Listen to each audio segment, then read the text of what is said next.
Arciniega en esa parte y luego pondremos ya algún material que el mismo Carlos Arciniega me envió para irlo desglosando. Y luego tenemos la participación de Charín y luego Rafa Orto, con participaciones cortas. Adelante, Carlos Arciniega, para ir entrando en calor en este tema. Sí, buenas tardes, brother, buenas tardes a todos. Mira, el crimen de Eusebio Joaquín lo cometió el año de 1935, violando a su hermanastra Guadalupe Avelar, de 11 años de edad. Guadalupe Avelar nació el 20 de julio de nació el 28 de febrero de 1924 y el producto de esta violación, que es Abel Joaquín Avelar, nació el 20 de julio de 1936. Quiere decir que fue abusada Guadalupe Avelar en 1935 cuando tenía 11 años de edad. Les voy a platicar cómo es que Guadalupe Avelar llegó a la vida de Eusebio. En mayo de 1930, todo esto es antes de que existiera la luz del mundo, es mentira que existió en 1926. En mayo de 1930 muere la madre de Eusebio Joaquín, de nombre Margarita González Cantero, y el 12 de mayo, o sea, un año después de que murió la mamá de Eusebio, en 1931, el 12 de mayo, Eusebio anuncia su boda con María Joaquina Rodríguez, de 33 años de edad. Estamos hablando, fueron testigos ante el registro civil Jesús Chávez, que era el patrocinador del grupo de oración donde participaba Eusebio, que todavía no era la luz del mundo, y Daniel Gómez, que era el patrón de Eusebio. Daniel Gómez tenía un negocio de zapatos y Biblias. Eusebio, desde 1927 hasta 1931, le encargó la venta de ambulante de Biblias. Santiago Joaquín Gutiérrez, de 60 años, y María Joaquina Rodríguez, de 33 años, contrajeron matrimonio el 30 de mayo de 1931 en Guadalajara. Ella tenía una hija pequeña de nombre Guadalupe Avelar Rodríguez. 2 años y 3 meses después de haber contraído matrimonio, el 26 de agosto de 1933, falleció Santiago Joaquín Gutiérrez, padre de Eusebio. Entonces, Eusebio Joaquín toma posesión de la casa de su padre y en la calle de Privada de Gigantes número 13 y se hace cargo de su madrastra María Joaquina Rodríguez y de su hermanastra Guadalupe Avelar Rodríguez. ¿Hasta ahí alguna duda, brother? Muy bien. Carlos, como aclaración, Sí. o sea que Aarón, antes de conocer a Elisa, él tuvo una relación. No, ya estaba casado con Elisa, obviamente, porque ahorita me imagino que vas a poner la nota de un periódico donde se habla que abusó de ella con acuerdo de su mujer. Elisa estuvo de acuerdo con ese abuso y estuvo de acuerdo Elisa con que se le intentara practicar un aborto a esta muchachita al no lograr el objetivo porque no pudieron hacerla que abortara, entonces la mandaron a Tapachula y allá nació el también apóstol Abel Joaquín Avelar. Entonces ya estaba casado Carlos, entonces enfatizamos de que prácticamente Aarón violó prácticamente a una menor de edad. 11 Enfaticemos en años, la edad. 11 años yo creo que era más que menor de edad. Claro, una niña totalmente. Adelante, Carlos. Sí, entonces, no sé si quiera poner alguno de los videos y comento sobre él o le hago alguna lectura de lo que comentó la Iglesia del Buen Pastor sobre el hecho y luego traigo preparada una lectura del libro de Helio Masferrer Carr, que es Sectas o Religiones, y también tengo preparada una página de la relación que tuvo Eusebio Joaquín con el general Marcelino García Barragán, porque él fue el que lo sacó de la cárcel en 1943, cuando reconstruyeron la iglesia a la luz del mundo. No sé si quiera poner alguno de los videos, el que sea, y ya hago algún comentario. Listo. Vamos a poner acerca de los abusos que cometió Aarón Joaquín sobre uno de los videos que tú me enviaste. Lo vamos a poner para después que tú hables, comentes al respecto y luego vamos a tomar otra participación. Adela, pongo el video. Aarón Joaquín también tuvo víctimas sexuales, algunas son ancianas que aún viven en Jericó. Abusos sexuales de Eusebio Joaquín González, alias el hermano Aarón. Entre las víctimas de los abusos sexuales podemos mencionar a Guadalupe Avelar. Cuando Elisa Flores, la esposa de Aarón, supo que Guadalupe estaba embarazada, trató de presionarla para que abortara, pero ella se negó. Ante eso, decidieron correrla. Así, Guadalupe Avelar fue a parar hasta Tapachula, Chiapas. En esta ciudad dio a luz a un hijo de Aarón Joaquín, llamado Abel Joaquín Avelar. Cuando aún vivía Eusebio, mandó a José Chávez, uno de sus yernos, casado con María Joaquín, su hija mayor, a que buscara a su hijo Abel Joaquín Avelar, y lo recogiera, junto con su madre. Obviamente no le decía papá, sino tío. Esa fue la consigna, que cuando él llegara allí, tenía que decirle tío y no papá, para disimular ante la congregación. Guadalupe Avelar pidió perdón a la congregación como si el embarazo hubiera sido con otro hombre.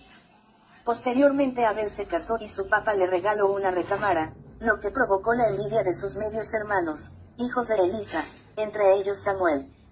Lo más curioso de todo es que lo incorporaron como pastor de la luz del mundo. Abel Joaquín perseguido por Samuel. Cuando murió su padre, alguien le dijo lo siguiente: te van a matar. Huye. Piensan mandarte de encargado a Nayarit. Huye, porque te van a venadear, te van a matar, para que no le hagas sombra a Samuel. Él huyó efectivamente de la colonia Hermosa Provincia, corriendo entre los milpales hasta la colonia Yáñez de la ciudad de Guadalajara, separándose definitivamente de la luz del mundo en 1965. El hermano Aarón tuvo también una hija con Ramona Olivares, de nombre Marta Joaquín, casada con un obispo de la luz del mundo llamado Guadalupe Hernández.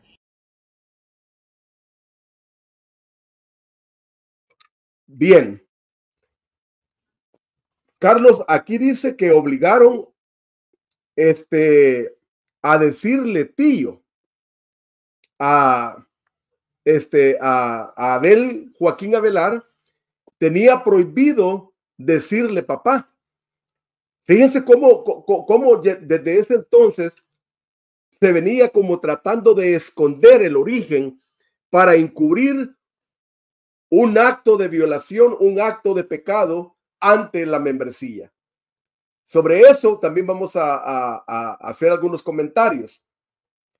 Y el otro comentario lo vamos a dirigir sobre de que no se trató solamente de Abel Joaquín Avelar, sino que ahí está hablando también de la otra que tuvo, de Ramona Olivares, que es la hija de Ramona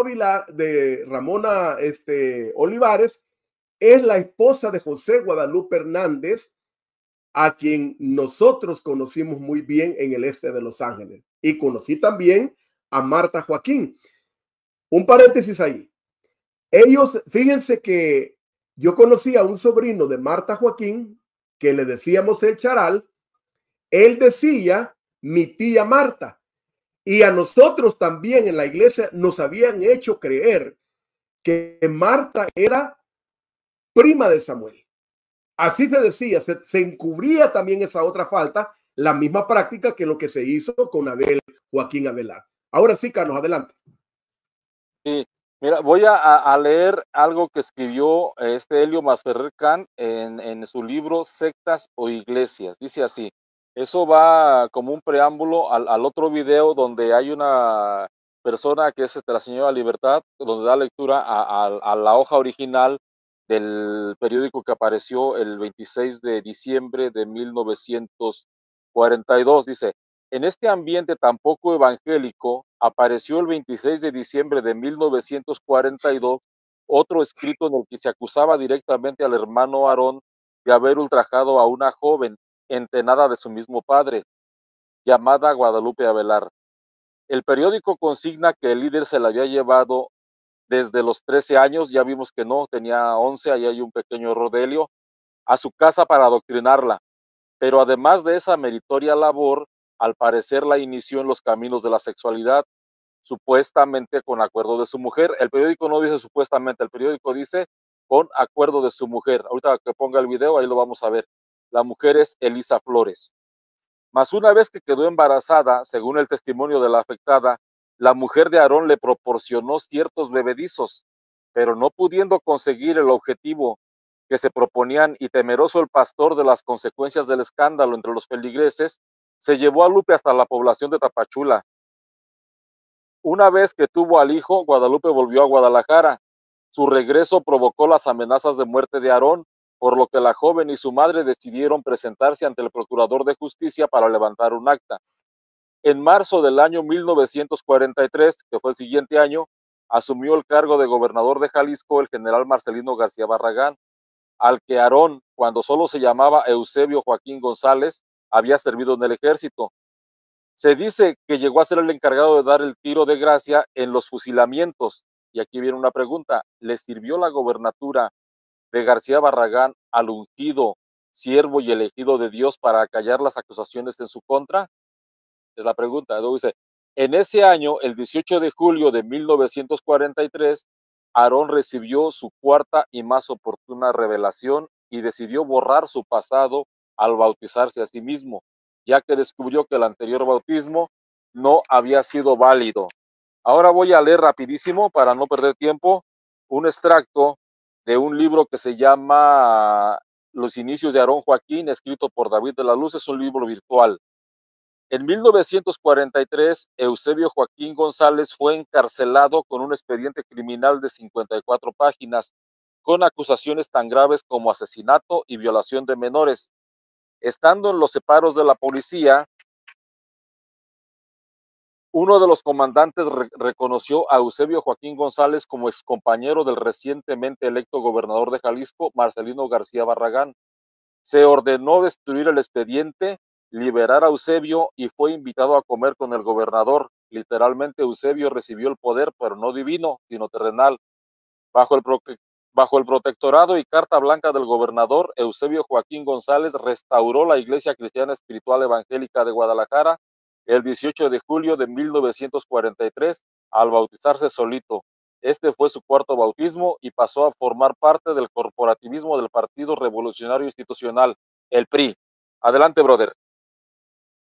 Bien.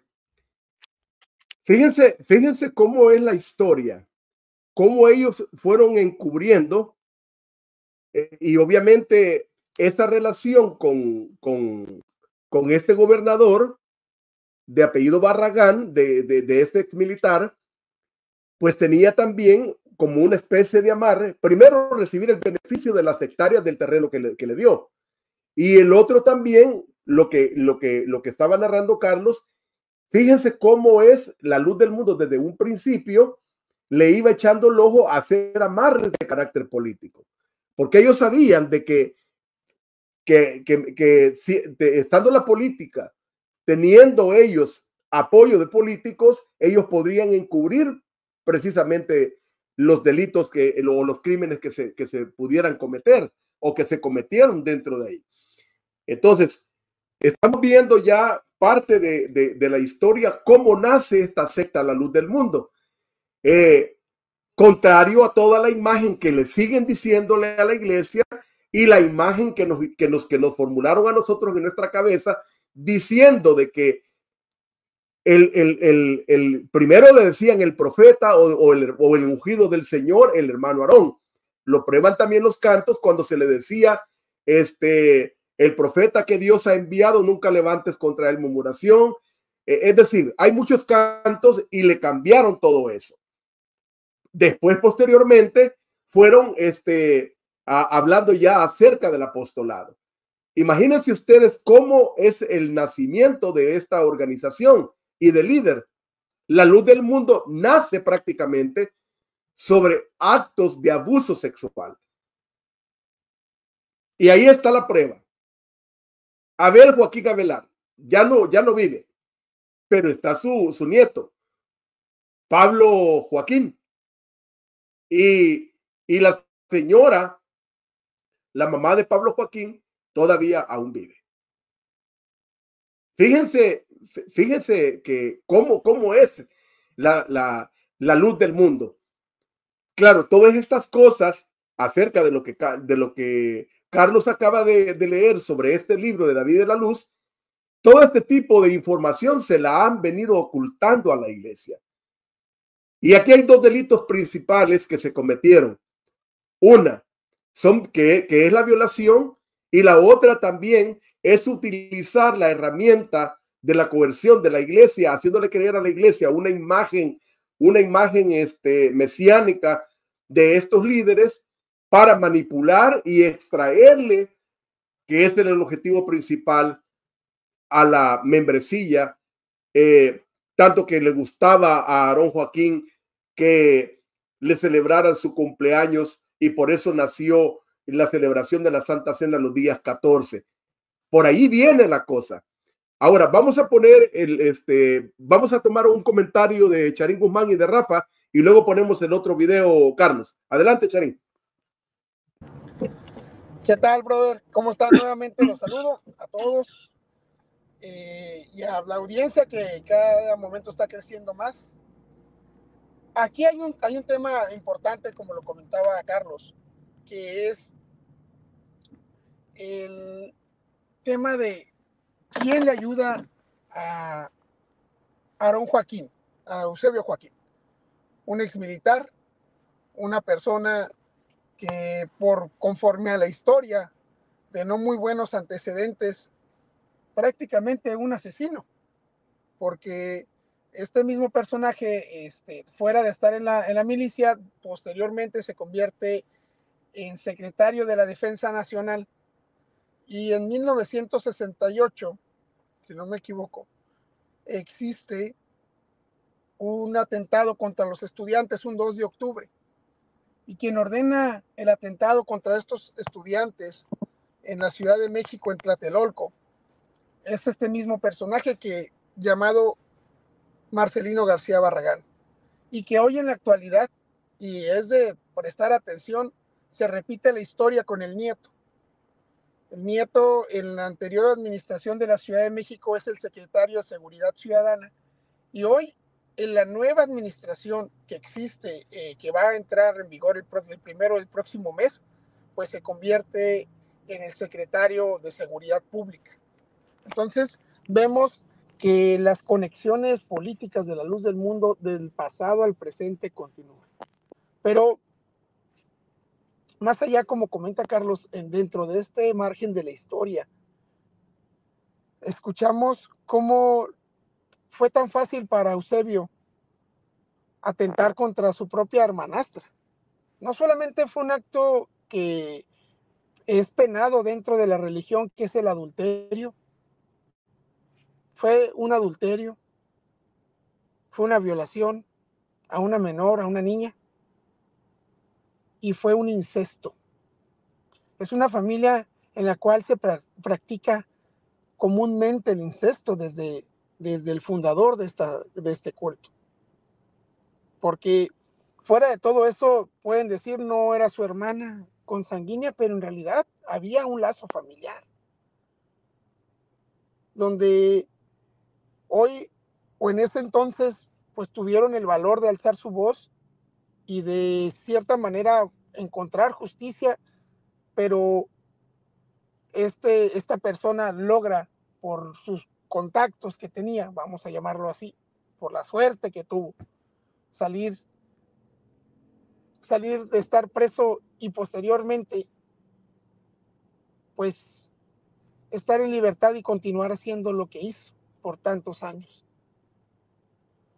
Ahí vemos donde debemos de tomar muy en cuenta que a una persona y a un delincuente vuelve a delinquir, a un depredador como este tipo de personas vuelven a delinquir, y conforme son, por lo mismo, porque son depredadores sexuales. Hoy, y decía también Carlos datos muy, muy precisos y que están cimentados, ¿no, Carlos? En la historia, están puestos tanto en documentos como en libros, donde vemos que Aarón Joaquín cometió todo este tipo de actos aberrantes. Y Y lamentablemente a la iglesia simplemente no lo comunicaron, no lo dijeron y se silenció, que fue lo que siguió pasando generación tras generación dentro de esa institución. Entonces, yo quisiera cerrar aquí en ese aspecto porque es muy interesante las aportaciones que nos puede dar Carlos referente a la historia, porque traen contexto y esa historia de la cual todos nosotros estamos ajenos, y me atrevo a decir que parte de la familia de ellos mismos estaban ajenos, porque uno conoce a personas que en realidad son decentes y que estaban ajenos de todo esto que sucedía.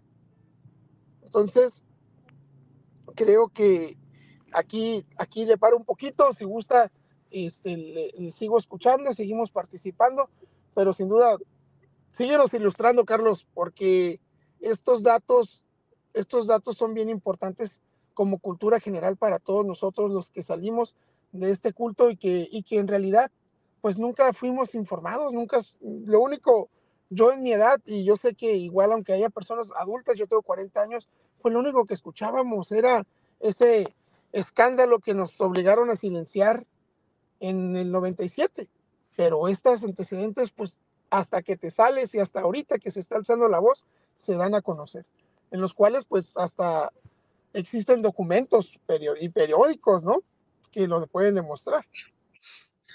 Sí, de hecho, por allí Sarim le mandé al brother un video con los tractos de periódicos referentes al tema, y voy Eso, voy a, eh, ¿qué? Va a hablar, brother. Adelante, brother. ya tengo por acá el video a tiro, Carlos. Antes de ponerlo, no sé si Rafa Ortu quiera hacer un comentario o comentar sobre el video que vamos a poner acerca de esos periódicos, de la noticia que dan y que afirman que Aarón Joaquín fue preso.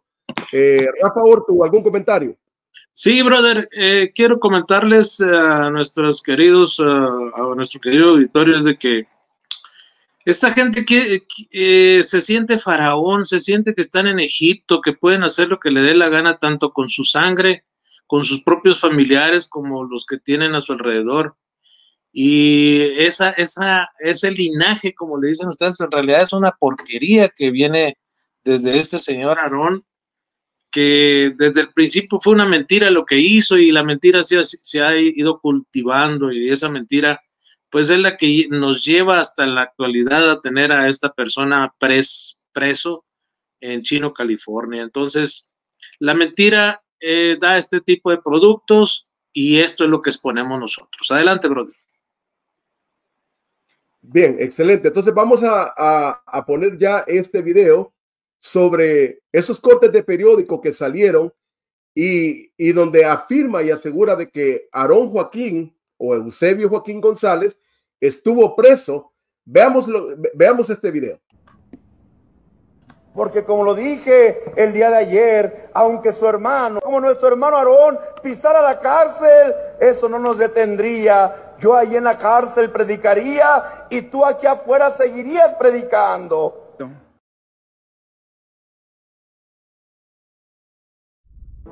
Y así como en Nazón así era Samuel, y así como era Samuel, también era Eusebio Joaquín. Él también estuvo en la cárcel por esas mismas acusaciones. El 26 de diciembre de 1942, el periódico El Occidental de Guadalajara publicó otra nota donde se dice que Eusebio Joaquín fue acusado de rapto, violación de menores y amenazas de muerte a Guadalupe Avelar Rodríguez y a su madre María Joaquina Rodríguez. La nota dice así: un pastor es acusado ante la justicia. Con engaños ultrajó a una joven y posteriormente la amenazó con asesinarla. Otro caso sintomático de lo que hacen ciertos pastores que, no contentos con engañar a la gente de nuestro pueblo con prácticas de espiritismo y explotarlas desconsideradamente, se dedican a burlar doncellas humildes, diciéndoles que su sacrificio las hace más gratas a Dios. Es el caso de Eusebio Joaquín. pastor del Centro Luz y Verdad, conocido entre su feligresía como el hermano Aarón, quien llevándose a su casa a una joven entenada de su mismo padre, de nombre Guadalupe Avelar, desde la edad de 13 años, dizque con el objeto de adoctrinarla en las verdades de la secta por él representada, abusó de ella, con acuerdo de la esposa, la señora Elisa Flores, pues el pastor es casado y con hijos. Guadalupe Avelar nació, según el canal de su nieto, Pablo Joaquín, el 28 de febrero de 1924, y Abel Joaquín Avelar nació el 20 de julio de 1936, es decir, que Guadalupe fue embarazada por Eusebio en 1935, antes de cumplir los 12 años.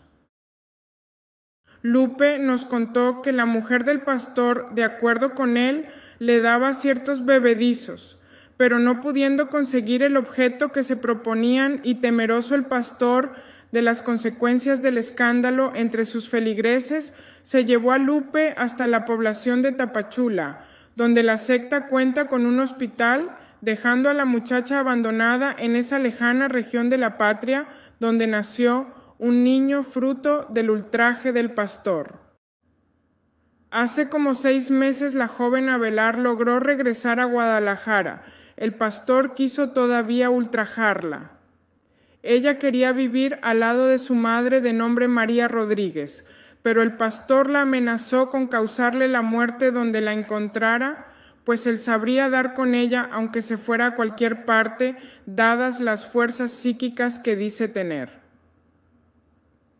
Estas amenazas las hizo extensivas a la madre de la joven, pero ambas decidieron poner en conocimiento de la justicia los hechos, y el jueves se presentaron ante el Procurador de Justicia del Estado, acusando formalmente al pastor del Centro Luz y Verdad de rapto, violación y amenazas, levantándose el acta respectiva a la que fue turnada al Juzgado Segundo de lo Penal para que se siga el juicio de rigor. Esta información también se encuentra en el libro Sectas o Iglesias de Elliot Masferrer Kahn. La antropóloga René de la Torre también han publicado acerca de este tema. David de la Luz, en su libro Orígenes de Aarón Joaquín González, publicó: Eusebio fue encarcelado con un expediente criminal de 54 páginas, con acusaciones tan graves como violación de menores y amenazas de asesinato. En marzo de 1943 asumió el cargo de gobernador de Jalisco el general Marcelino García Barragán, al que Eusebio había servido en el ejército. Estando en los separos de la policía, uno de los comandantes reconoció a Eusebio como excompañero del recientemente electo gobernador Marcelino García Barragán. Se ordenó destruir el expediente, liberar a Eusebio, y fue invitado a comer con el gobernador. Literalmente, Eusebio recibió el poder, pero no divino sino terrenal. En ese año de 1943, Eusebio recibió la más oportuna revelación de su Dios. Aarón, la hora es llegada. Levántate y bautízate invocando mi nombre. Eusebio se autobautizó y rebautizó a toda su iglesia el 18 de julio. Este sería el 4º bautismo para Eusebio Joaquín. ¿Cuál sería su objetivo? Borrar su pasado y no depender de nadie, ya que Lino Figueroa, el que lo había bautizado, se había levantado contra él.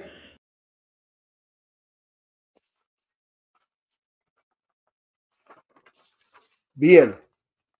Oye, Adelante, brother, deme tantita chance nomás porque se me hace justo darle un reconocimiento y la autoría de Valeria Libertad. Le mandamos un cordial saludo. Ella es la voz de este reportaje, lo cual le mandamos un cordial saludo y le damos los créditos a ella. Adelante, brother. Muy bien, excelente por ese gesto y por ese reconocimiento, Carlos. Rafa, adelante, Carlos. Sí, de hecho, el video completo se encuentra en el canal Excel Ledemes y Amigos y se titula Abusos de Eusebio Joaquín, el Occidental de Guadalajara, 1942, por si desean verlo completo, porque es un video que dura como media hora aproximadamente. No sé si ya vimos ahí la nota de los periódicos, ya vimos que habló sobre el tema Helio Masferrer Kant. No sé si me permitan leer lo que dice el esbozo histórico de la Iglesia del Buen Pastor, brother. Es como media página aproximadamente. Adelante, brother. Ok. En cierta ocasión, que estábamos todos reunidos con el hermano José María, llegó la hermana Lupe Abelarde. Ellos aquí dicen Lupe Abelarde, vamos a leerlo como está escrito. Saludándonos. Y el hermano José le dijo, hermana Lupe, ¿qué anda haciendo por acá? Ella le contestó, hermano, supe que se habían apartado de Joaquín Aarón y me sentí apoyada, ya que yo también estaba en desacuerdo, pero no decía nada por miedo a que me quitaran a mi madre, porque sepan que sí lo hacían con aquellos que no consentían en sus procederes. Les retiraban a sus seres queridos, hijos, maridos, padre o madre, envolviéndolos, cautivando sus mentes y se los llevaban con ellos, alejándolos de sus familias. Por eso Lupe tenía razón en su temor y siguiendo con la conversación, ella sintiendo confianza y ya que la falta que a cargo traía ya no la soportaba y tratando de aliviarnos confió su secreto señalando a un pequeño que la acompañaba. Miren, este niño que es mi hijo lo es también de Joaquín Aarón, el que se dice siervo de Dios. Ya me perdí por eso. Nosotros quedamos sorprendidos, incrédulos, pero al observar bien al niño nos dimos cuenta que tenía su mismo color y su misma fisionomía, y ya no tuvimos duda alguna. El niño se llamaba Abel, tendría unos 4 o 5 años. Fue así que nos dimos cuenta del pecado de Aarón. Entonces supimos que lo que nosotros le reclamábamos no era nada al compararlo con el pecado de adulterio que había cometido. Después supimos que seguía cayendo y cometiendo actos fuera de la doctrina, enterándonos que urdió un nuevo bautismo, porque el hermano que lo había bautizado se quedó con nosotros, que era el hermano Lino Figueroa. Cometió un error mayor al bautizarse solo, ya que ni Cristo lo hizo, o sea que él se sintió mayor que el Señor en toda la extensión de la palabra de Dios. No encontramos un solo pasaje donde nos cuente que alguien se haya bautizado solo, pues así es así que ni el mismo Jesucristo no lo hizo, ya que él fue bautizado por Juan el Bautista para cumplir toda justicia. Esta es el esbozo, un libro que se llama Esbozo Histórico de la Iglesia del Buen Pastor. Adelante, brother. Fíjense qué interesante. Aquí hay algo que dice que nos dimos cuenta del pecado de el hermano Aarón. Vamos a escuchar qué dice el hijo de él, Samuel Joaquín Flores, en relación a ese pecado del cual estaban hablando. Cuando Guadalupe Avelar empieza a hablar con esta gente. La fecha Vean es lo que dice. del 7 de junio de 1937, cuando se hizo el bautismo de los requisitos. Y vamos a ver la humildad de los enviados de Dios. Cuando él venía caminando decía, ¿quién más puede hacerlo? Yo soy casado, estoy en pecado. Cuando él venía caminando decía, ¿quién más puede hacerlo? Yo soy casado, estoy en pecado. Apártese de iniquidad todo aquel que invoque el nombre de quién. Y yo, dijo el siervo de Dios, yo estoy en iniquidad.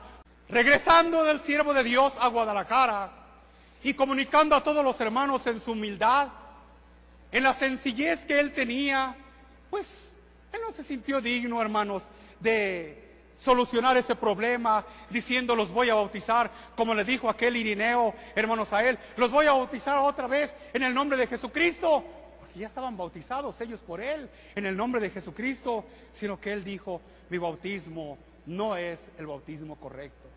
Y pensando como humano, pensando él materialmente en que en el bautismo se borran los pecados, inmediatamente él empezó a sentir que sobre él estaban los pecados y que al invocar el nombre del Señor sobre la iglesia, pues no era acepto ese bautismo, porque dice, apártese de iniquidad todo aquel que invoque el nombre de quién. Y yo, dijo el siervo de Dios, yo estoy en iniquidad. Apártese de iniquidad todo aquel que invoque el nombre de quién.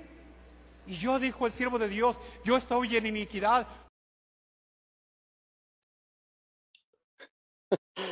Bien. Sí. ¿Escucharon ustedes qué dice Samuel Joaquín?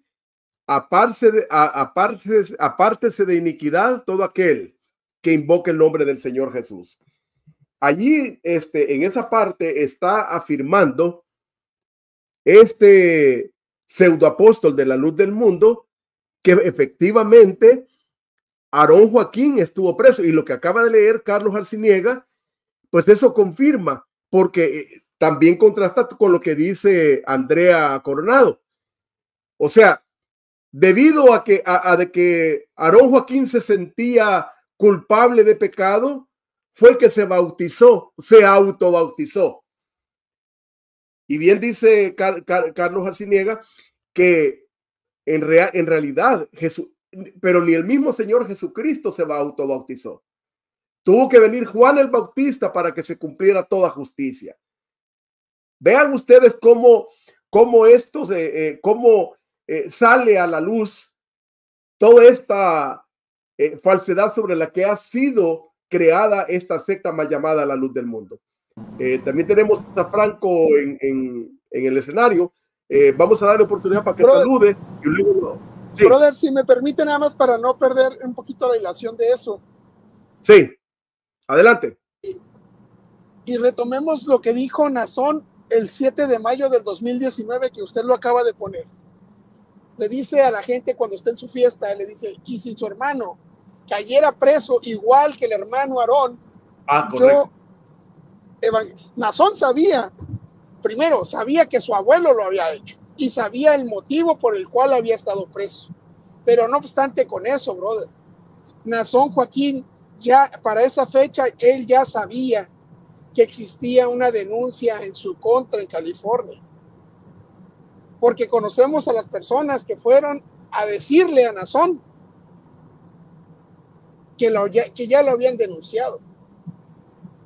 Entonces, Nazón está confirmando, porque si hay alguien allá afuera de la luz del mundo que diga que lo que estamos diciendo es mentira, de que Aarón Joaquín estuvo preso, Nazón Joaquín lo está confirmando. Hoy no dijo por qué, pero hoy sabemos por qué estuvo preso. Entonces, si ellos creen en la palabra de Nazón Joaquín, pues entiendan ustedes que Nazón Joaquín no miente para ustedes. Entonces no les mintió. Aarón estuvo preso. O sea que hay que tomarle la palabra a Nazón Joaquín para la luz del mundo. Nazón Joaquín es un apóstol de verdad, y por tanto entonces aquí el, entre comillas, apóstol de la luz del mundo está diciendo y afirmando una gran verdad, de acuerdo a lo que nosotros escuchamos en el video. Son palabras del mismo Nazón, no son palabras nuestras. Sí, ellos, si la luz del mundo cree firmemente en la palabra de Nazón Joaquín, en sus cartas o en lo que él ha dicho, está confirmando que Aarón estuvo preso. Y dijo, y si su hermano cayera, o sea, como diciendo, si yo también cayera preso, prácticamente está diciendo por lo mismo. Entonces, porque él ya sabía, brother, él ya sabía que ya existía esa denuncia. Y tomemos en cuenta que prácticamente un mes después de que él dijo eso, fue detenido en Los Ángeles, California.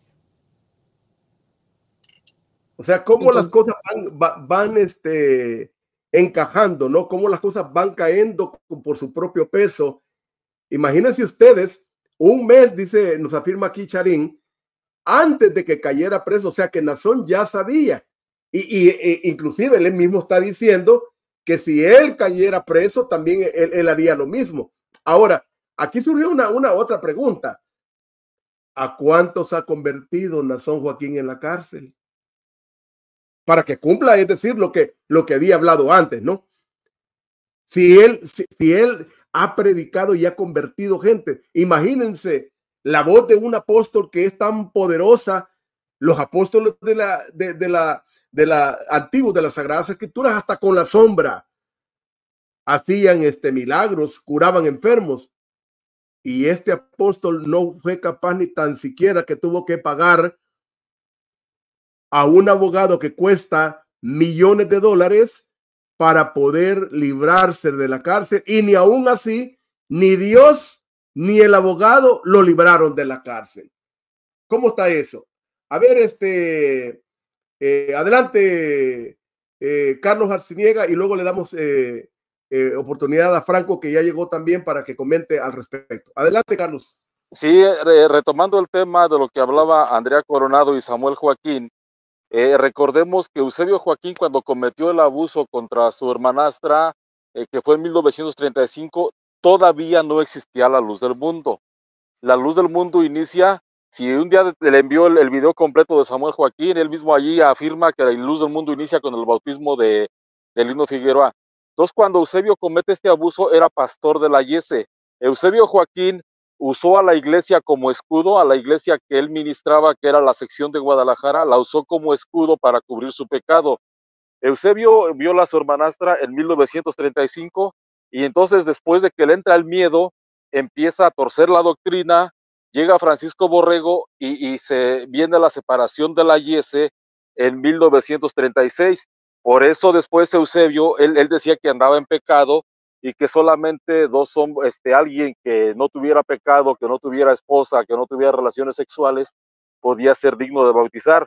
Es por eso que hubo intentos de bautismo, porque cuando se salieron de la Yese en 1936, en 1937 existió el bautismo que se llamó de los requisitos, que era básicamente qué requisitos podría cubrir la persona que fuera digna de bautizar, porque Eusebio Joaquín no se sentía digno, y ahí tenemos dos testimonios que dicen que efectivamente no se sentía digno. Entonces se quedan a la deriva, y en 1938 deciden que Lino Figueroa y Prisciliano Santos iban a ser los bautistas oficiales del movimiento. Entonces, el 27 de julio de 1938, Lino Figueroa bautiza a Eusebio, y entonces ya Eusebio ya tiene potestad para bautizar, pero en este caso el poder se lo transfiere a Lino Figueroa, porque así se manejaba, y así lo expresó Samuel Joaquín después entonces los bautismos de Aarón, el tercer bautismo y el cuarto bautismo, tienen relación con este crimen. Primero, porque lo cometió, y después el cuarto bautismo tiene la relación de que estuvo en la cárcel y él quiso borrar todo el pasado. Por eso en aquellos tiempos se predicaba que la iglesia inició el 18 de julio de 1943. Así se decía hasta antes de 1976. Ya después que se dieron cuenta que se empezó a borrar el asunto, cambiaron la fecha ellos mismos en sus posteriores libros de historia a 1926, e inventaron la elección apostólica del 6 de abril. Entonces, pero en realidad, antes de 1937 no existía la Iglesia de la Luz del Mundo, porque el libro de la Yese, para no leer, el libro de la Yese dice al final, cuando ya se separan, dicen: sabemos que el Eusebio Joaquín, después de haber quedado separado de nosotros, se convierte en el máximo líder de una nueva organización religiosa con sede en la capital tapatía. Entonces, la Luz del Mundo no existía antes de 1937, y el motivo del bautismo de Lino Figueroa era que traía a cargo la conciencia del pecado. En ese tiempo me imagino que todavía tenía medio conciencia el señor, entonces no se sentía digno de bautizar. Lo bautiza Lino Figueroa en el 38, y después en el 43 le tronó el cohete, y otra vez se vuelve a bautizar con fundamento en ese mismo pecado, más los otros pecados que había cometido, pero para borrar, ya no por conciencia, sino que ya para borrar el pasado, porque así lo dicen las fuentes históricas. Quiso borrar su pasado al bautizarse a sí mismo, y así se aseguró de que ya nadie le fallara. Obviamente después, pues, me imagino que le dio ánimo el gobernador de Jalisco. Adelante, brother. Oye, brother, no sé si pueda poner por ahí el video de Abel Joaquín, son como 2 minutos.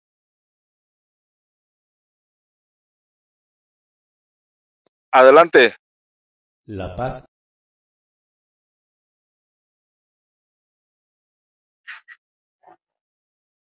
La paz y la gracia de nuestro Señor Jesucristo reine y gobierne en sus corazones.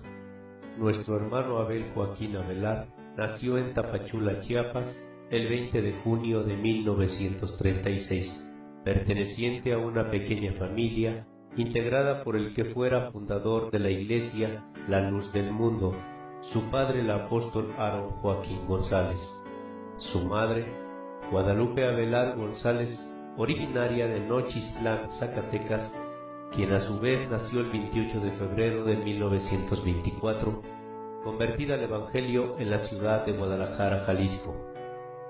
Comienza su ministerio, siendo a la edad de 19 años, es enviado al municipio de Coachichinola, Morelos, a predicar el Evangelio, siendo ungido por el obispo general José María González el 14 de abril.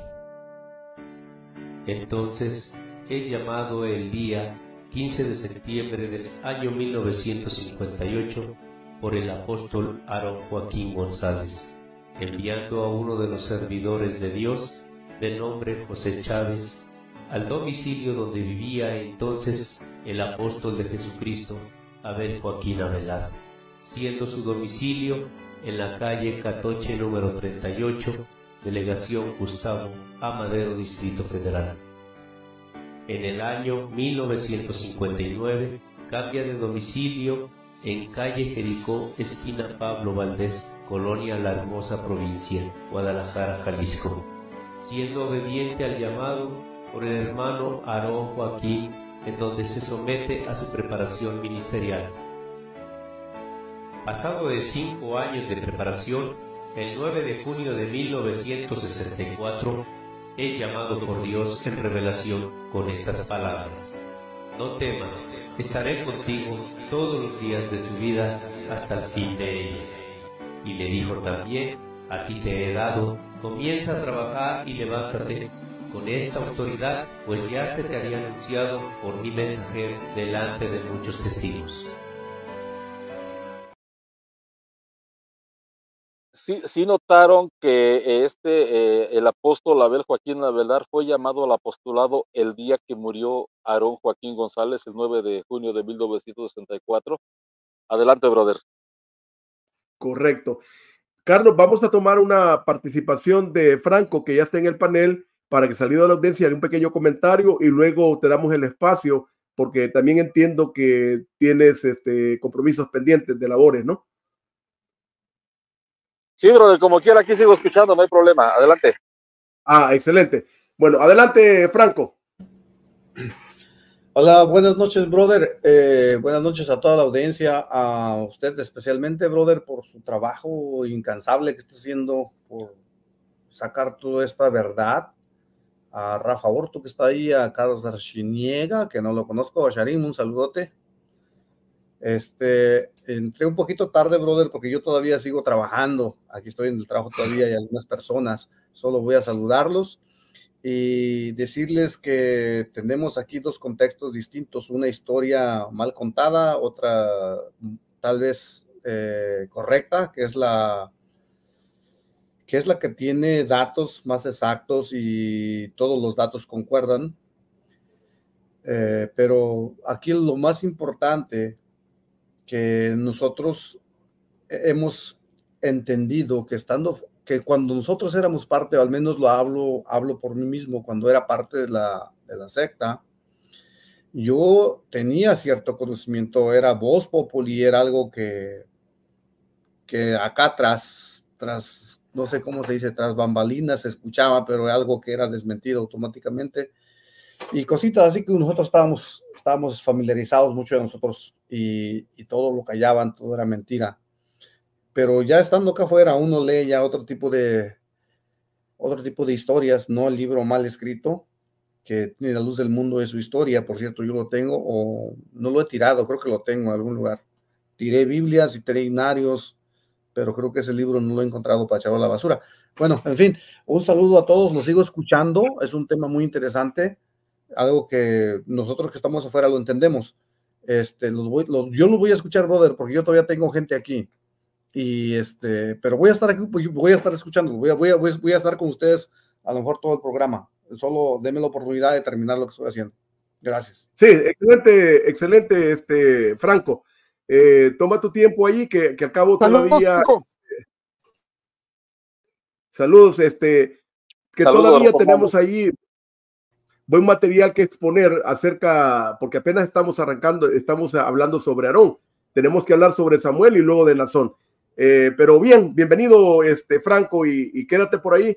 Ya que te desocupes, ya entonces puedes empezar a tener tu participación más activa.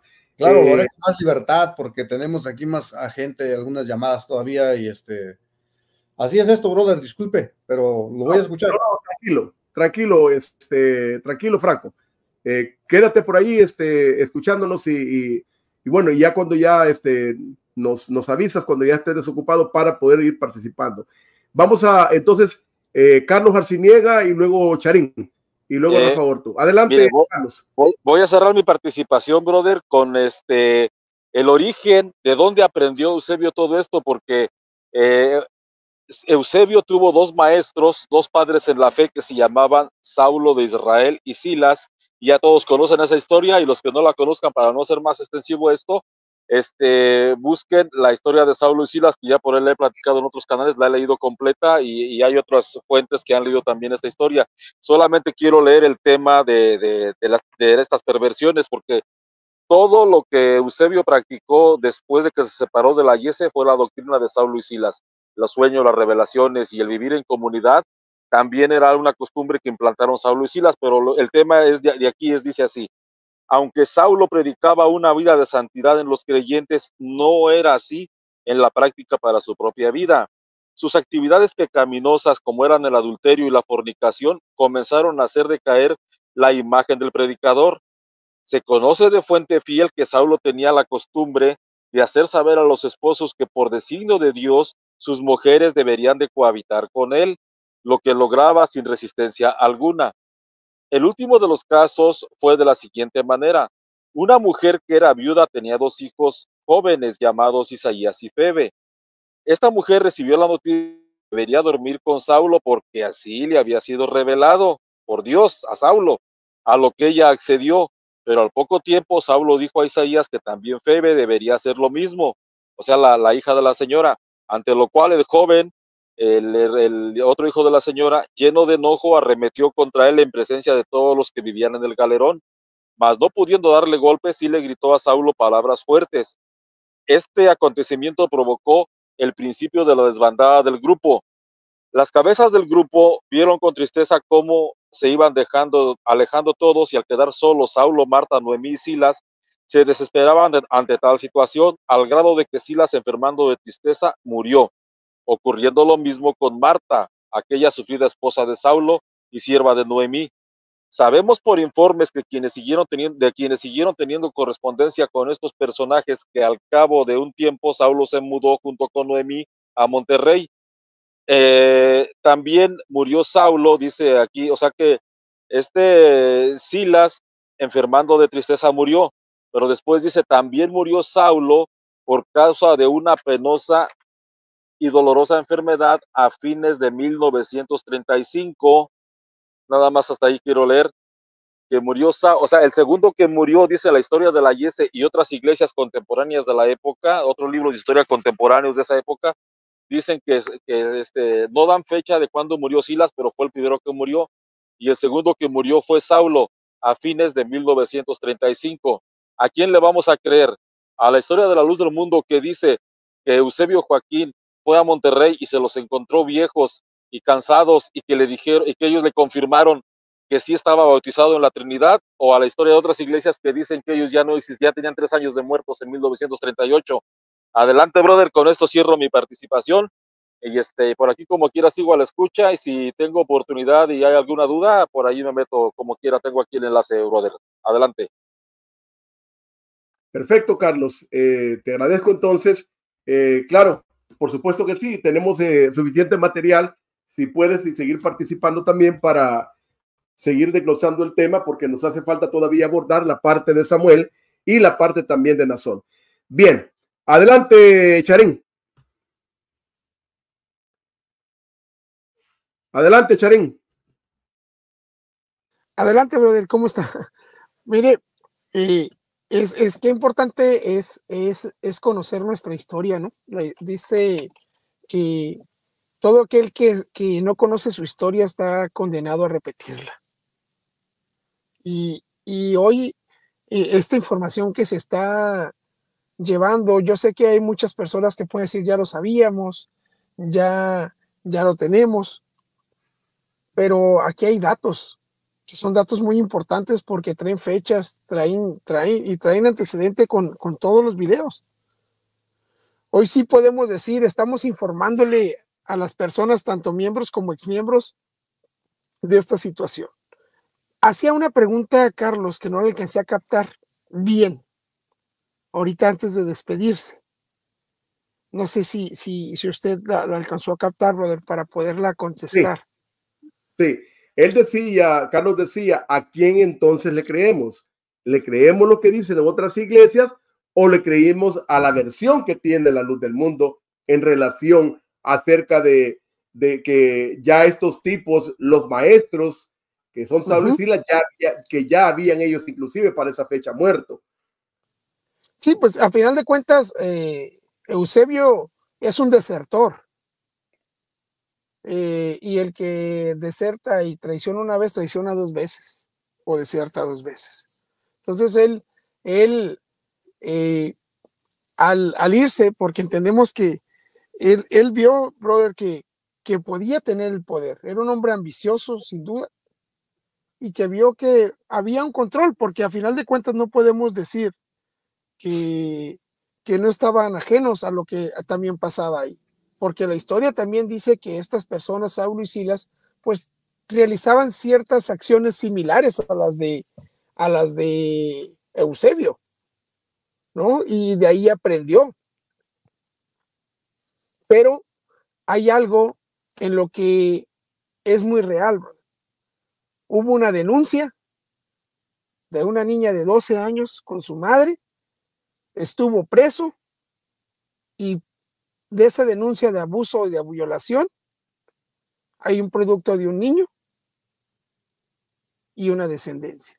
Hace rato cuando hablaban, brother, del linaje y que el significado dice, y vamos viendo, o sea, hasta dónde nos manejaron siempre, y con esa alabanza que está o canción que ellos manejan, la del linaje, pues el significado de un linaje es una ascendencia o una descendencia familiar en un hacia un tema de nobleza, o sea, hasta dónde se sentían ellos, porque parte de una nobleza espiritual que nos engendraron en la cabeza, que ellos eran una familia de nobleza. Mira, para reforzar lo que estás exponiendo, Charín, totalmente de acuerdo.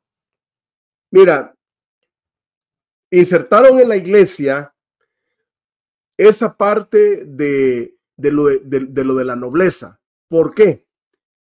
¿Cómo se referían ellos en los cantos cuando decían, dice que cuando se hacían los viajes a la hermosa provincia, se cantaba aquel himno que decía, ¿dónde mora mi rey? Mi alma tanto deseaba volverte a ver. Luego nos insertaron la idea de que ellos eran familia real. Cuando dicen familia real se están refiriendo a una monarquía. Y luego nos dijeron que los hijos del rey, que en este caso era Samuel Joaquín, nos decían que eran los príncipes. O sea, fíjense de la manera tan hábil y sagaz y maligna que la Luz del Mundo empezó a meter todo este tipo de conceptos en la membresía para irnos cautivando y hacernos creer de que el rey era el máximo líder. Los príncipes, los hijos de él, ¿con qué objetivo? Aquí viene la pregunta. ¿Con qué objetivo ellos nos hacían creer príncipes? Ustedes saben lo que pasa en las monarquías. Muere el rey y automático queda un descendiente del rey. Como lo mismo en la monarquía de Arabia Saudita. Murió el rey y queda el príncipe que ahora es rey. Murió la reina de Inglaterra, Isabel. ¿Y quién quedó? Quedó el hijo de ella. En todas las monarquías es exactamente lo mismo. Brother, y para complementar la pregunta, en mi lógica es, ¿cuántas versiones de la historia de la luz del mundo propias? Y qué bueno que regresó ahorita Carlos, él no nos va a saber decir, ¿cuántas versiones propias de la luz del mundo existen? ¿Y cuántas versiones de la iglesia evangélica espiritual, que digo, la evangélica cristiana espiritual, iglesia evangélica cristiana espiritual, existen? Existen Bueno, dos versiones de la luz del mundo, ¿no? No, ver, de la luz del mundo existe el libro Breve Historia de la Restauración de la Primitiva Iglesia Cristiana, que este libro fue una copia, o sea, el borrador de este libro es unas hojas que se repartieron, que el pastor Gamaliel llamó documento Zuli, que le entregó la hermana Marta Serna al pastor Gamaliel. Bueno, Sí. esas hojas se convirtieron en 1976 en un libro que se llamó La Luz del Mundo, Breve Historia de la Restauración de la Primitiva Iglesia Cristiana.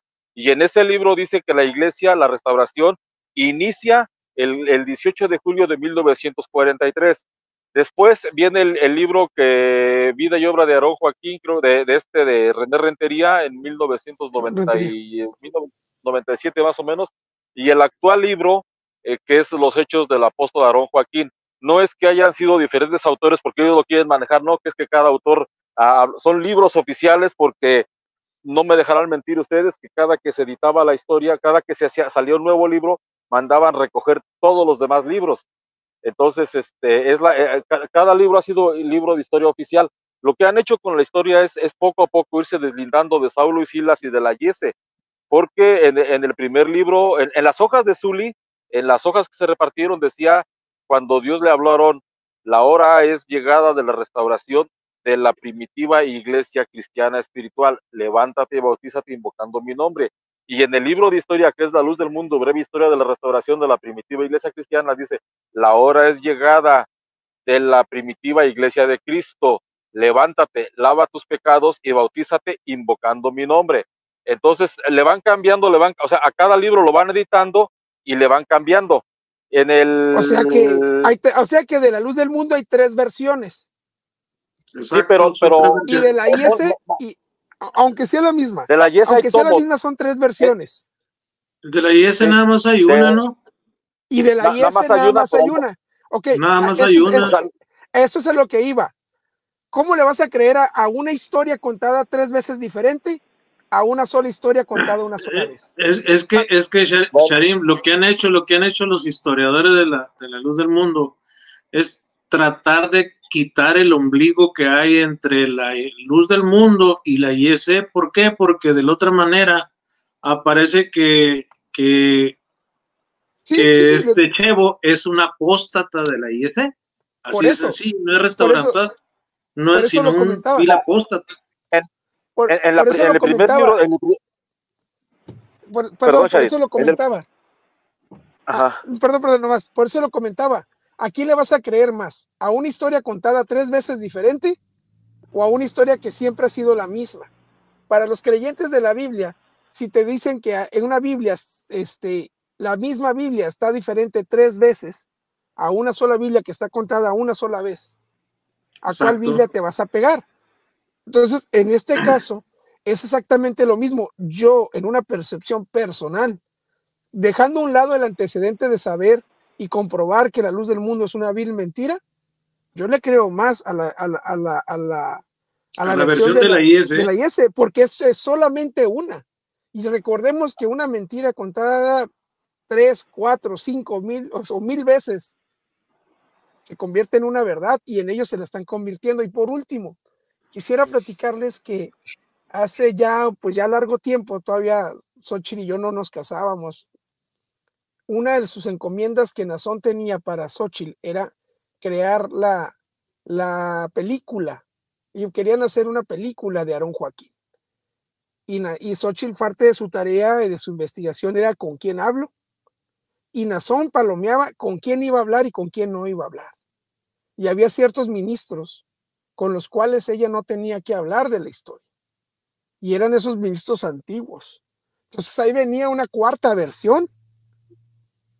Antes de casarnos, cuando ella trabajaba en Berea y que estaba estudiando la carrera de dirección, la carrera de dirección de cine en Los Ángeles. Entonces, ya venía otra cuarta versión y ya la estaban trabajando. Entonces, vamos viendo. Entonces, yo en esa lógica me quedo, que si nada más hay una historia en una que se mantiene, pues le creo más esa historia a una que está 3 veces cambiada. La de la Yes es una sola historia, nada más que en varios tomos. Nada más rapidísimo te contesto la primera pregunta, porque a lo mejor no solo te quedó a ti esa duda, sino a todo el auditorio, brother. ¿Me permite, brother? Sí, adelante. Ok. Me hiciste la pregunta de que a quién le creía. Lo que todos ustedes saben, que el bautismo de Lino Figueroa fue el 27 de... Bueno, no saben el día y la fecha, yo sí lo sé. 27 de julio de 1938. Y según Samuel Joaquín, allí inició la iglesia, según la historia antigua.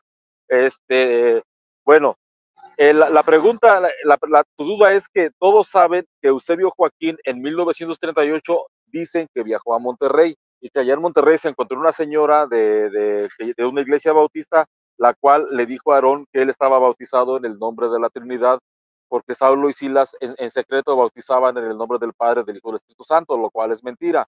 Y que después Eusebio Joaquín fue y se encontró por allá por unas vías del tren, entre unos arrabales, a Saulo y Silas. Estamos hablando de que la historia de la luz del mundo dice que fue en 1938, pero la historia de la Iglesia Apostólica de la Fe en Cristo Jesús, la historia de la Iglesia Evangélica Cristiana Espiritual y otras historias dicen que Silas murió y no dan la fecha de cuándo murió Silas, y después Saulo murió a fines de 1935.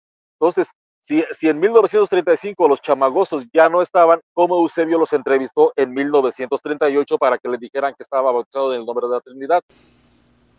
Mira el hermano Chema, la primera vez que él menciona el adulterio de Aarón, que estoy leyendo en el esbozo histórico de la Iglesia El Buen Pastor, página 6.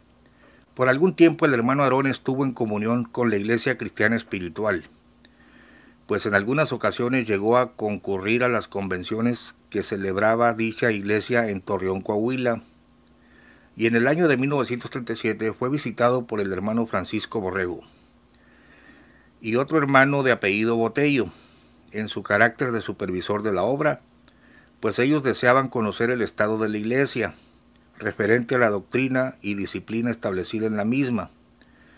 Pero el hermano Aarón, en un sentimiento de santidad y pureza de corazón, fíjate que no habla mal de él, habla bien de él, había ya establecido en la iglesia una doctrina y disciplina más estricta y con más fundamento bíblico, y aunque mucho discutieron sobre el particular, ya no fue posible tener ningún acuerdo con ellos, y desde esa fecha el hermano Aarón determinó separarse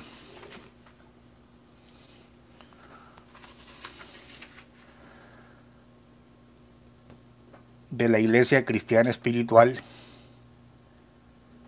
Para el hermano Borrego, la doctrina y disciplina que el hermano Aarón había implantado en la iglesia era muy extremosa y sin verdadero fundamento bíblico, pero el hermano Aarón lo afirmaba con las Escrituras. El nuevo nombre de la iglesia. El hermano Aarón, después de haberse quedado independiente de la Iglesia Cristiana Espiritual, aquí hacemos la aclaración que no es de la Iglesia Evangélica Cristiana Espiritual, ese rubro lo acuñaron después ese grupo, sino era la Iglesia sin la E, Iglesia Cristiana Espiritual, enseguida convocó a todos sus colaboradores para deliberar referente al nombre que se le diera a la iglesia en el futuro.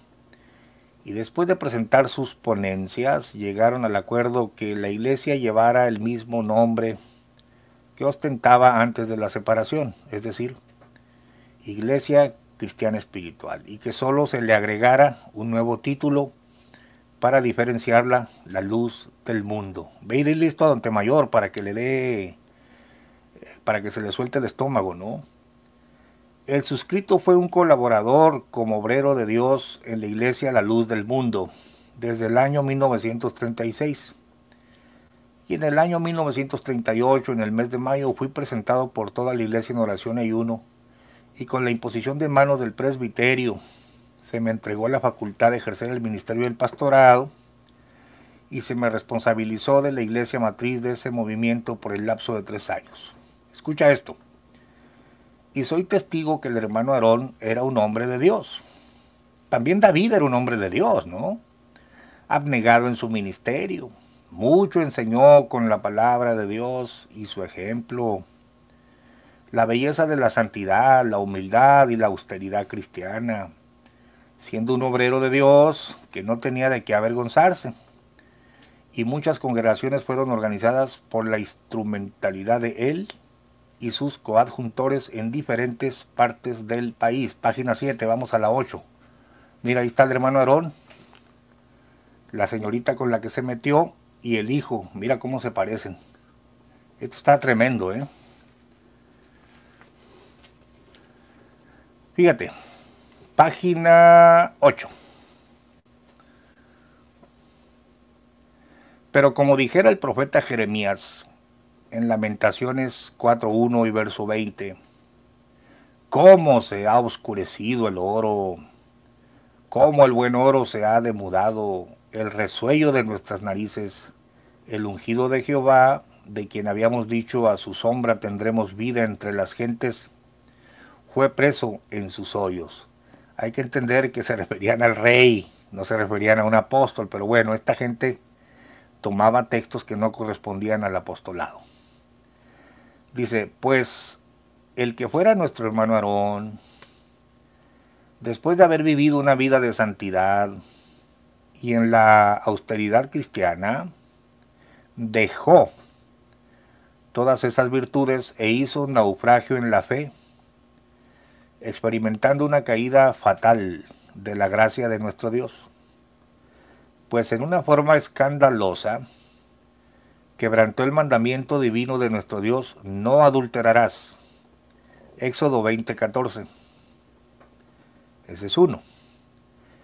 Luego dice, hizo renegar al pueblo de Dios de su primer bautismo, implantó en la iglesia la herejía del rebautismo, tomando de la Biblia algunos textos mal interpretándolos, y obligó a todos los componentes de la iglesia por 3 ocasiones a rebautizarse, con la amenaza de la excomunión al que desobedeciera su mandato. Sí, era autoritario el hombre, ¿no? Y ya habla de la enseñanza, todo lo que él, donde se desvió. Vamos al punto del adulterio, para que veas, para que ya te bajes de ese sueño de que tus apóstoles son inmaculados y que no pecan. No se trata aquí de hacer un video, ay, se metió con la señorita. Es tan común esto de que los líderes se metan con señoritas quinceañeras. Yo lo he visto tantas veces, gracias al Señor nos ha guardado a nosotros. Pero no por eso vamos a decir que nosotros somos inmaculados. Todos cometemos pecado, hermano, y tenemos que arrepentirnos.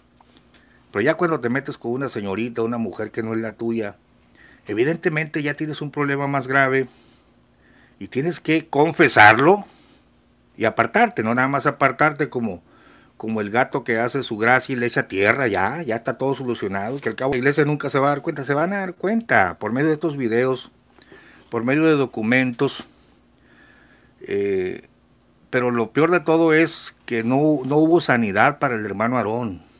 Nadie le ministró, no había otro siervo de Dios que le dijera, oye Aarón, la regaste, ¿por qué te metiste con esta señorita? Ah, no, pues yo soy el santo varón que nadie me puede decir nada a mí. Estás equivocado, tienes que arrepentirte de tu pecado. Bueno, entonces te leía ayer de que la señorita Avelar llega, lo voy a leer otra vez para pasar a otro documento. Otra vez la página 23, aunque parezca redundante, pero es importante. Página 23. En cierta ocasión que estábamos reunidos con el hermano José María, llegó la hermana Lupe Avelarde saludándonos, y el hermano José le dijo, hermana Lupe, ¿qué anda haciendo por acá? Y ella le contestó, hermano, supe que se habían separado de Joaquín Aarón y me sentí apoyada, ya que yo también estaba en desacuerdo, pero no decía nada por miedo a que me quitaran a mi madre, porque sepan que sí lo hacían con aquellos que no consentían sus procederes. les retiraban a sus seres queridos, hijos, maridos, padre o madre, envolviéndolos, cautivando sus mentes y se los llevaban con ellos, alejándolos de sus familias. Por eso Lupe tenía razón en su temor. Y siguiendo con la conversación, ella sintiendo confianza y ya que la falta que a cargo traía, ya que no la soportaba y tratando de aliviarla, nos confió su secreto, señalando a un pequeño que la acompañaba. Miren, este niño que es mi hijo lo es también de Joaquín Aarón, del que se dice siervo de Dios. O sea, Guadalupe habló, pues. Nosotros quedamos sorprendidos incrédulos, pero al observar bien al niño, nos dimos cuenta que tenía su mismo color y su misma fisonomía. Y ya no tuvimos duda alguna, el niño se llamaba Abel, tendría 4 o 5 años. Así fue que nos dimos cuenta del pecado de Aarón. A ver, obsérvalos. Esta es la señorita Abelar, esta que ves en la foto. Este es el viejo cochino, mañoso. Y este es el fruto, el producto. Mira, ahí está abajo. Pues es el vivo retrato, ¿no? Mira. Ahí está el apóstol de la restauración. Ya bájate de la nube de que eres inmaculado, enviado del cielo. La señorita Velar tiene ojos muy tiernos, debió ser bonita. Parece como que la agarró de 12 años. Te voy a leer ahora. El libro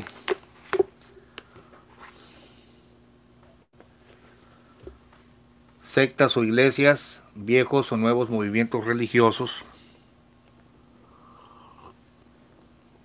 de Helio Masferrer Can.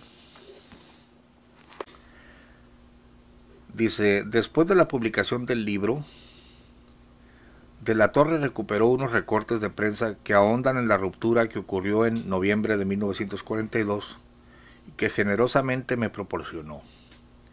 Las acusaciones que se dirigen las partes en pugna entre las autoridades judiciales tocan uno de los pilares de la administración purificatoria y moral de las almas y de los cuerpos que esta denominación religiosa se había otorgado como misión.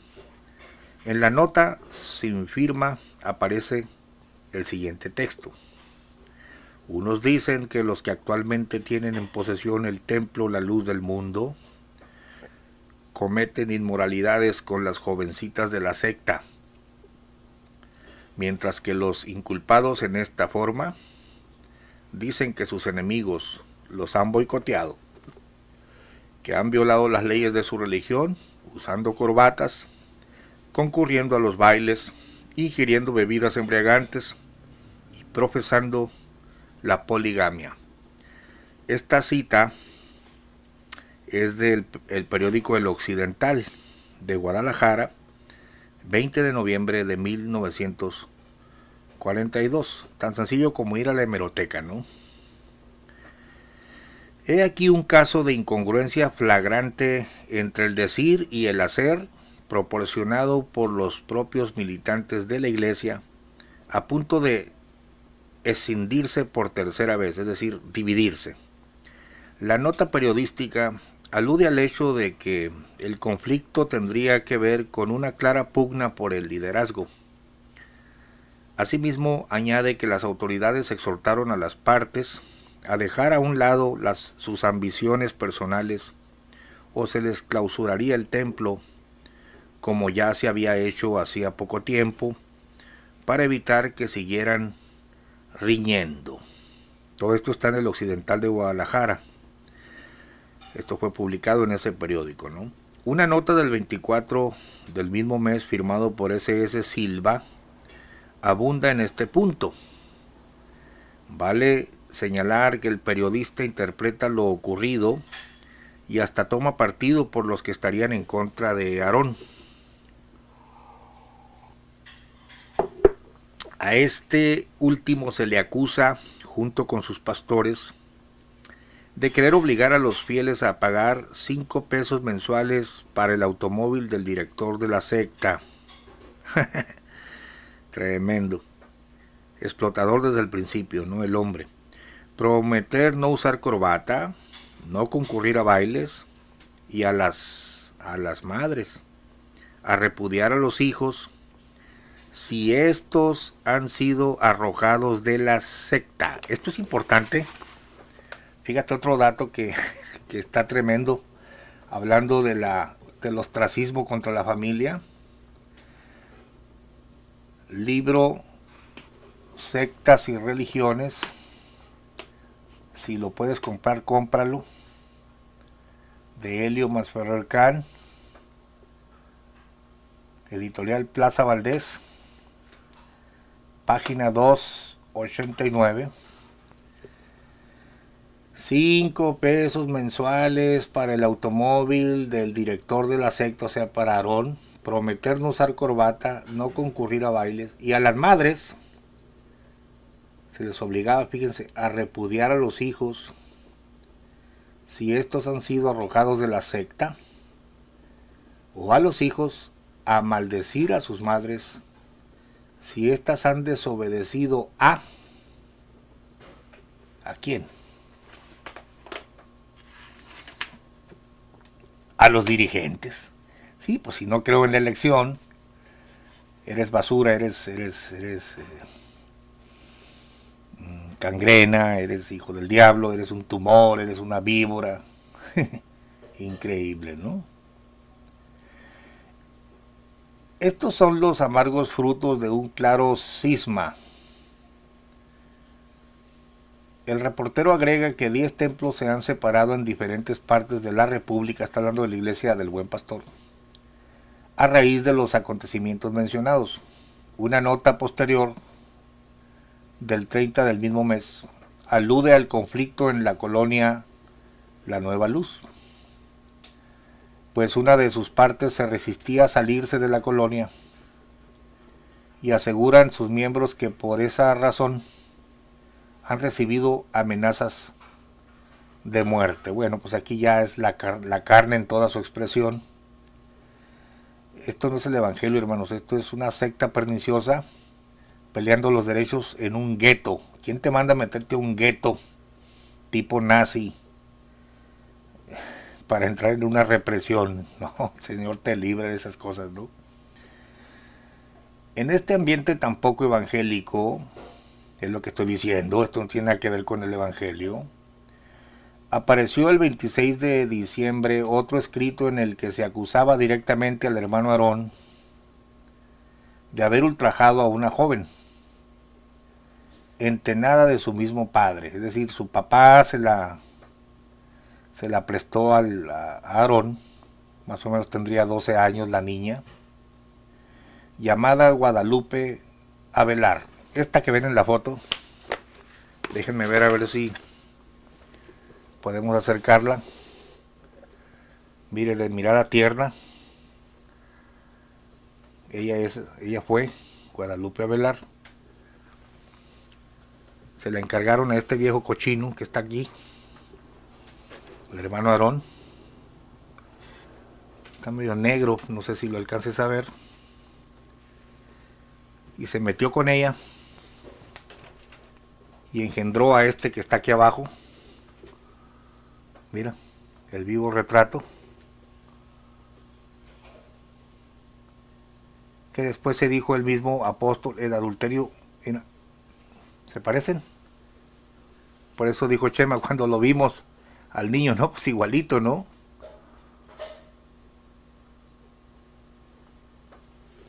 Repito, a mí que me interesa que este señor se haya metido con la muchacha. Bueno, si hubiera vivido en ese tiempo, pues viejo cochino, le hubiera dicho, arrepiéntase de sus maldades, ¿no?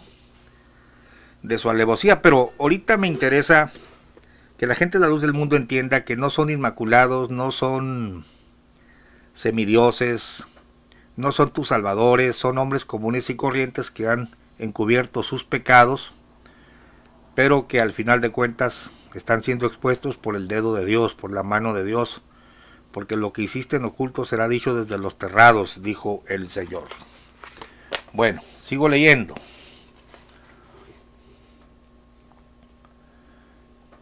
Acusaban al hermano Aarón de haber ultrajado a una joven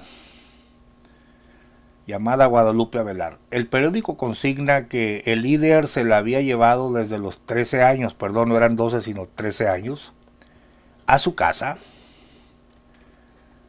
para adoctrinarla. Bueno, Xóchitl es lo que dice, que desde niña la llevaron y la adoctrinaron, que tú vas a ser del siervo de Dios.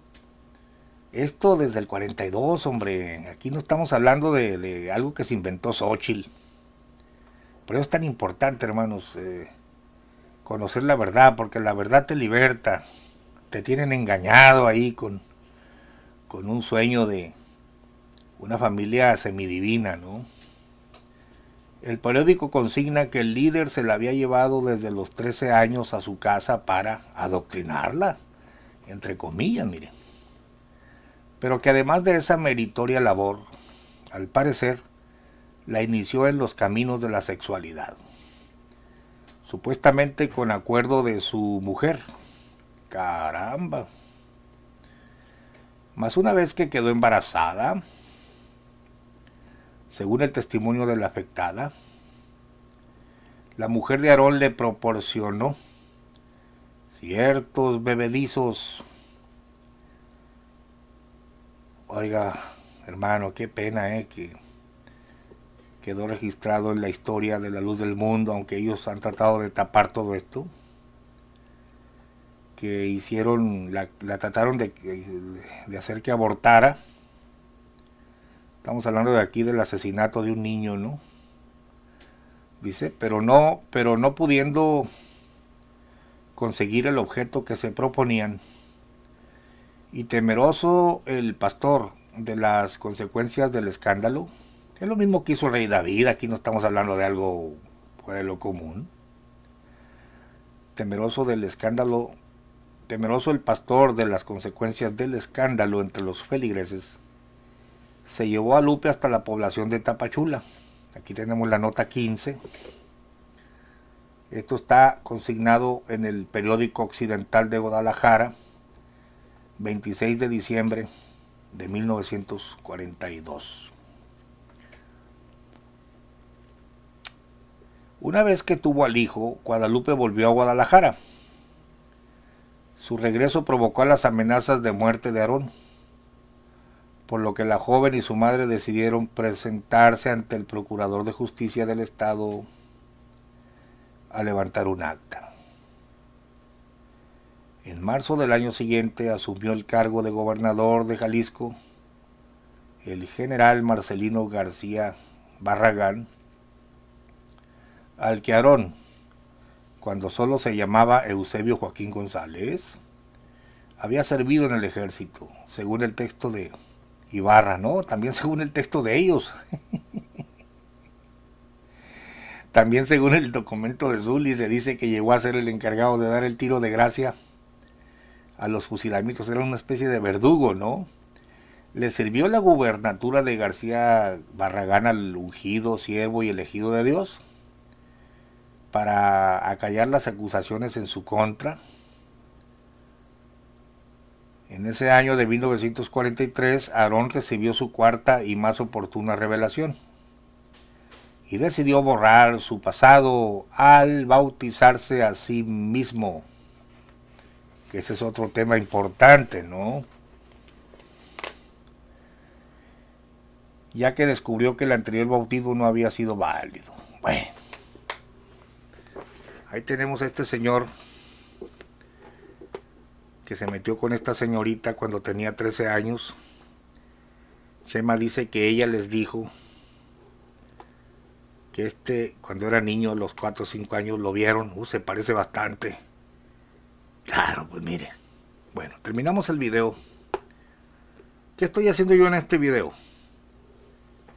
Demostrándote que Joaquín Aarón era un hombre común y corriente como cualquier otro líder, con sus tentaciones, sucumbió a ellas. Cualquiera podemos caer, el Señor nos libre. ¿Qué debió haber hecho? Confesarlo y arrepentirse. Pero como encubrió su pecado, entonces la secta se llenó de pecado y es una iglesia muy corrupta en muchos sentidos. Y termino con el video que se titula, porque pues hay que hacer la investigación.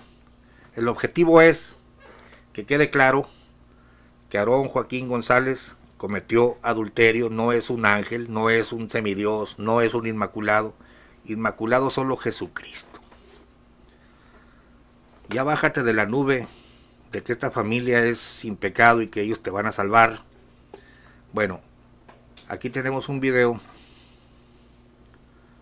que se titula Apóstol de Jesucristo, siervo de Dios, hermano Abel Joaquín. Pues claro, aprendió de su papá y se autonombró apóstol, porque tampoco a este hijo. Sí, José Marín, yo te puedo enviar a tu correo los libros que estoy mostrando, todos, ya están en la web, los puedes descargar, yo los he subido junto con mi equipo. Escuchemos ahora, ya para finalizar, este video de Pablo Joaquín. Dice abajo, reseña histórica del siervo de Dios y apóstol de Jesucristo, hermano Abel Joaquín Avelar, estableciendo el reino de Dios en el siglo XX. Claro, pues él es de la iglesia de Jesucristo.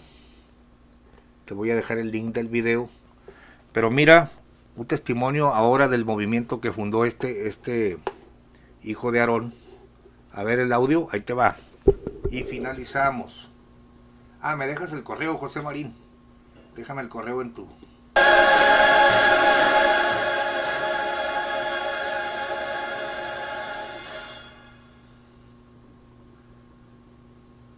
La paz y la gracia de nuestro Señor Jesucristo reine y gobierne en sus corazones.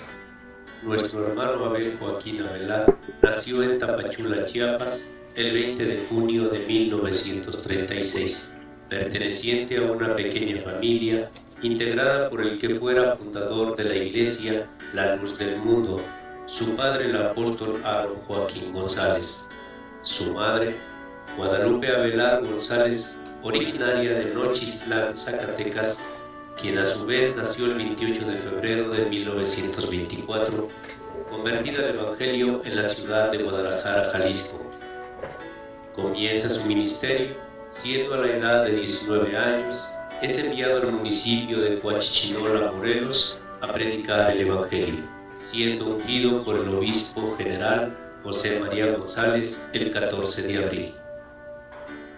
Entonces es llamado el día 15 de septiembre del año 1958 por el apóstol Aarón Joaquín González, enviando a uno de los servidores de Dios, de nombre José Chávez, al domicilio donde vivía entonces el apóstol de Jesucristo, Abel Joaquín Avelar, siendo su domicilio en la calle Catoche número 38, Delegación Gustavo A. Madero, Distrito Federal. En el año 1959 cambia de domicilio en calle Jericó, esquina Pablo Valdés, Colonia La Hermosa, provincia Guadalajara, Jalisco, siendo obediente al llamado por el hermano Aarón Joaquín, en donde se somete a su preparación ministerial. Pasado de 5 años de preparación, el 9 de junio de 1964 es llamado por Dios en revelación con estas palabras: no temas, estaré contigo todos los días de tu vida hasta el fin de ella. Y le dijo también: a ti te he dado, comienza a trabajar y levántate con esta autoridad, pues ya se te había anunciado por mi mensajero delante de muchos testigos.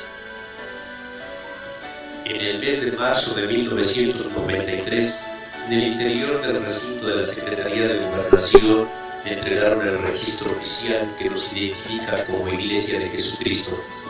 Después de un arduo trabajo y de entrega y dedicación, en los últimos años del siglo XX ha surgido una modesta iglesia conocida como Iglesia de Jesucristo. Bueno, ahí tenemos ahora el testimonio de este nuevo movimiento, que por supuesto al ser hijo de Eusebio Joaquín, pues también es apóstol, porque afigúrate tú, Chencha, El apostolado viene en los genes de Eusebio, por eso también el hijo bastardo de él, Abelar, pues es apóstol, también le habla a Dios a él. No dice que se le apareció Jesucristo, pero ya es apóstol también. No sé si viva el Señor. Y claro, pues todos los hijos. Yo no sé cómo tampoco los demás hijos de Samuel no sean apóstoles, pues si también traen los genes del abuelo. Ah, no, pero hasta el hijo bastardo de él se autonombró apóstol, y bueno, apóstoles para allá y apóstoles para acá. Todo es una farsa, hermanos y amigos. La verdad es que son líderes religiosos que han caído en pecado, han encubierto su pecado y por eso ahora están en un descrédito. El Señor nos libre a ti y a mí de caer en esto. Ahí está ya el asunto de seguir investigando ya la historia, que tiene otras vertientes, donde al parecer se había ido con la iglesia del Buen Pastor, pero luego en un movimiento muy astuto, Aarón lo manda a llamar para que aquí te voy a dar un hueso, pero cuando muere o se enferma Aarón, pues Joaquín Abelar le estaba haciendo contrapeso a Sammy, y creo que lo amenazan y sale despavorido, huyendo, y en el 63, me parece, porque no es el tema ahorita, no me creas mucho, escucha tú el video, funda su propia iglesia y no, pues Dios también es apóstol. ¿Por qué? Porque el apostolado viene por los genes de esta familia, ¿no? Seguramente. No, hombre, estás fundamentado en una farsa, pero el punto es, el que encubre su pecado no prosperará, mas el que lo confiesa y se aparta alcanzará misericordia. Que Dios te libre, que Dios me libre a mí de caer en pecado, y si algún día caemos, pues deberíamos de confesarlo y apartarnos. Pero esto lo hacemos para que conozcas la verdad y ya dejes de estar soñando en familias semidivinas que se han autonombrado apóstoles y que se han adueñado de tu vida y de tu